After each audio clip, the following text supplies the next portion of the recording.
ওইখানে আমাকে এমন ভাবে মারছে, আমার গালের মধ্যে এত জোরে জোরে মারছে। প্রথম সিনে আমি যখন শুরু করছি তখন সেখানে প্রথম সিনে উনি আমাকে, সিনের মধ্যে ছিল না, উনি আমাকে মেরে আমার এখানে যে দেখেন দাগ, খামচির দাগ টাগ, হাতে দাগ টাগ, রক্ত বের করে ফেলছিল কালকে প্রথম সিনে।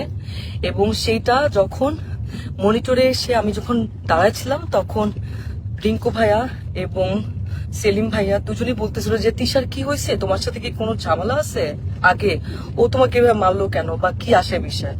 আমি তখন আসলে এক পর্যায়ে আসলে আমি বলে দিছিলাম যে হ্যাঁ, এর আগে আমি যখন আসলে নাটকে মুশফিকুর ফারহানের সাথে কাজ করতাম অ্যাজ এ কো আর্টিস্ট হিসেবে, তখন তিশা আপু আমাকে এরকম ফোন দিয়ে থ্রেট দিছিল যে হ্যাঁ ফারহানের সাথে কাজ করতে পারবা না। তো আমি তখন বলছিলাম ওই সময়টা যে আপু কেন আমি কাজ করব না, আমি তো আর্টিস্ট, আমি তো সবার সাথে কাজ করব, ফারহান ভাইয়ের সাথে কাজ করব, জোবান ভাইয়ের সাথে কাজ করব, সবার সাথে, ফারহান ভাইয়ের সাথে কেন কাজ করব না, কি সমস্যা কি। তখন আমি বলছি হ্যাঁ আমার ফারহান আমার জামাই হয়। সেটাও তাও 1-2 বছর আগের কথা।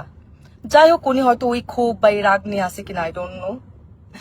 আজকে আমার সব সিন শেষ, আমি লাস্ট সিন, তো ওই সিনের মধ্যে লেখা ছিল যে আমি গিয়ে তিশাপুকে, সিনের মধ্যে লেখা যে আমি গিয়ে তিশাপুকে চট দিব এবং চট দেওয়ার পর উনি ওইখান থেকে চলে যাবে। তা আমি তিশাপুকে খুব আস্তে করে গালের মধ্যে জাস্ট একটু গালে হাত লাগাইছি।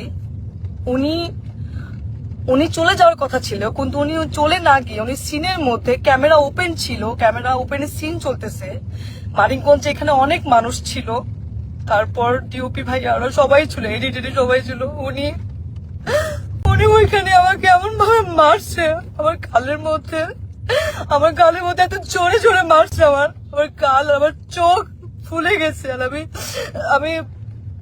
আমি আমি মানে কথা বলতে পারতেছিলাম না, আর আমার এই জায়গাটা এত জোরে লাগছে।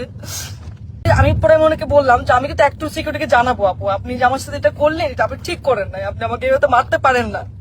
তো উনি আমাকে বলেছে ও আচ্ছা অ্যাক্টর সিকিউরিটিকে জানাবা, ও ভাইরাল হবা, একটু ভাইরাল হতে চাও।